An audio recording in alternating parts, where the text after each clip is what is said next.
Hey, true believers. Chris Mack coming at you with Amazing Spider-Man number 55. Or in actuality, the real number is 856. And I have to say that I know this is a hard book to find, so I'm glad that I got a copy. This is a second printing. The chase that everybody wants is the black and white main cover from the first printing. And I can understand first printing, but I'll be honest, I really like the red overlay a lot better. But that's just my personal opinion. What do you guys think? Let me know down below. So with this book, I don't know. It's been hit or miss. I read the first few issues. It kept me entertained, but it just wasn't, how sometimes like a comic series will grip you. This one didn't grip me 100%, but it had some interesting ideas. So before we get into that, let me talk about who made this book. This is, first let's go over here. Nick Spencer writing, Patrick Gleason artist, Edgar Delgado doing the colors, VC's Joe Caramanga doing the lettering. Here's everyone else working on the book, and Spider-Man was created by Stan Lee and Steve Ditko.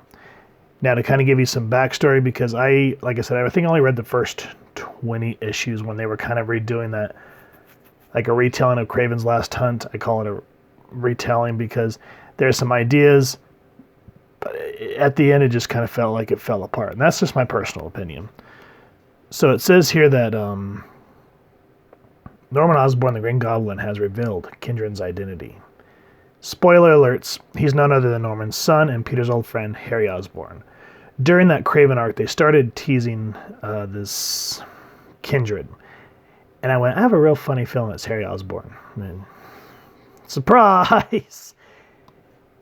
Anyway, so it goes on to say that Peter tried to appeal to Harry's humanity. And that failed. They fought. Spider-Man was no match for Kindred.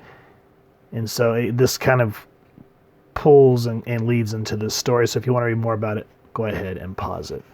So you flip over, and you see that Harry has kidnapped everyone that's part of the web, or what do they call that? The web of one, or hold on, let me go back here. It tells you it's not the web warriors.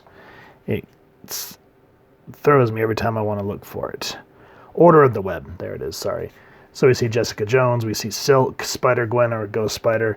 I'm not 100% sure who that is. Actually, who these three are. I'm not sure. Let me know. But I like when you open it, what Harry is saying is, Peter Parker was an orphan and never had a family, and you were such a loner. So I see what you did by everyone wearing your symbol is Spider-Man would have a family. But this is how you open a book. You see our hero in peril. We see the villain thinking he's won. We see all the supporting cast in peril as well. Now, one thing I do want to say about this book is, and I've said this about many others where there's a lot of talking or sitting and talking, it can start to kill or slow down a book. Now, in a way that kind of happens here. But what it is this goes back to what I've said many times now. If you go on Amazon Prime, watch Chris Claremont's X-Men. And he talked about, Fox approached him about making the X-Men movies, and they said, well, how do we make this successful on film? Claremont said, remember that at its core, it's a character-driven drama. Everything else is like frosting on top.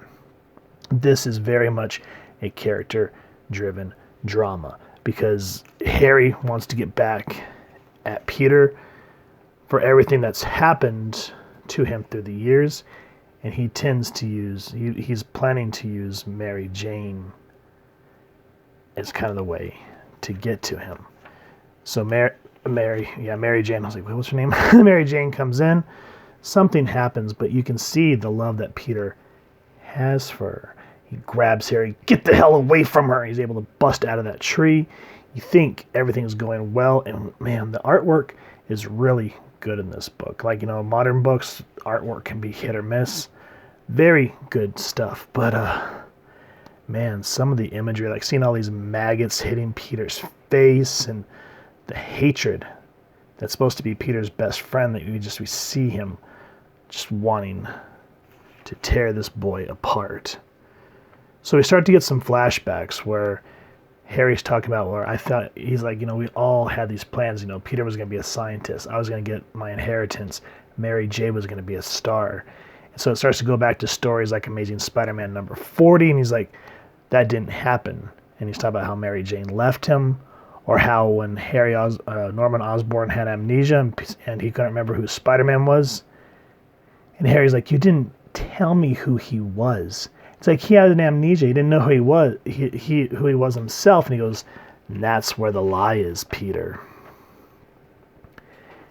You just let him go because he didn't remember who you were. So instead of notifying his family where we can keep an eye on him, we had to deal with heartbreak in the family, the bridge with Gwen Stacy.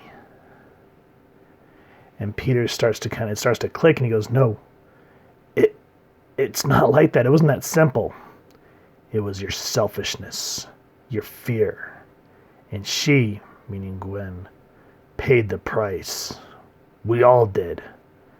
Just like they're all about to now.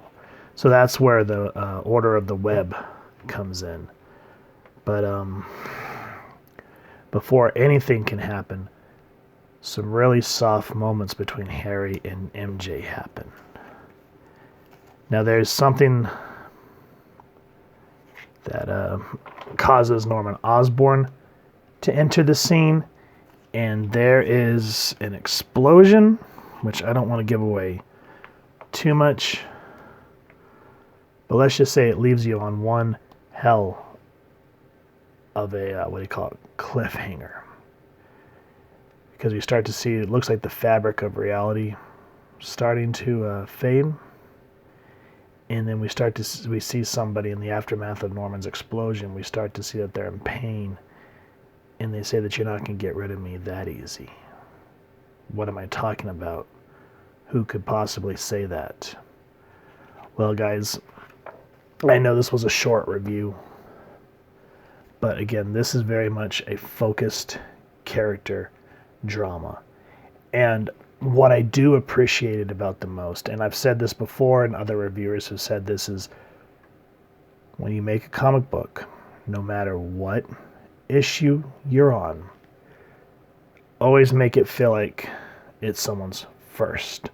Meaning, so let's say, we're in 2021 and someone goes in the store, picks this issue up. They have no idea who Gwen Stacy is. They have no idea who Mary Jane, Peter Parker, yada, yada, yada.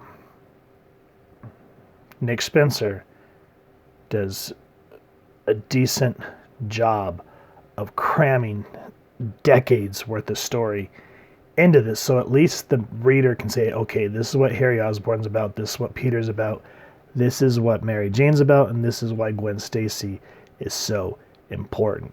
So if it piques their curiosity, they can go back and try to start reading old stories and collected trades and omnibuses. And then they'll probably want to collect further on and read what's going to happen with this story. That's how you get someone hooked, is by delivering a good story.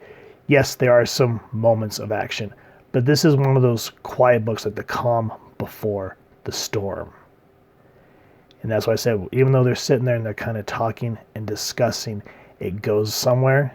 It means something, and it gives depths to the characters instead of someone sitting around for like 4 or 5 panels going, oh my god, this coffee is so hot. Like, I know, right? Don't you want to brew some lattes? And it's none of that mindless stuff. This was awesome. I kind of gave up on Spider-Man because, like I said, the Craven hunt that he did, it was interesting, but it got long. And it got drawn out. And I think that's what killed it, as where the original Craven's Last Hunt was 4 or 5 issues. And it's still one of those pivotal books that you need to read to this day. I have a funny feeling this will be one of those. I'm more than likely going to check out issue 56. We shall see. Because this really leaves you on a cliffhanger where you're like, honestly, it's like, make sure to tune in tomorrow night. Same bat time, same bat channel type of situations where you want to tune in. And I definitely want to tune in. So if you guys have enjoyed this comic book, please first and foremost support your local comic shop and pick up a copy. Like I said, this is getting to be harder and harder to find. Though it has gone back to the printer for a third print, it'll be a blue over black. So if you can't find a first or second printing, at least you have the option of having a reader copy with a third print. And if you've enjoyed this review, we really would appreciate if you take a moment to hit like, share, and subscribe. Helps the club channel more than you could possibly know.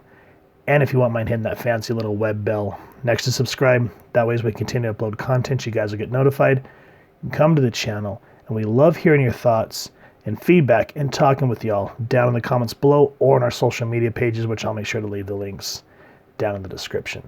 So with all that said, I hope you all continue to have an absolutely amazing day reading, and happy hunting, true believers.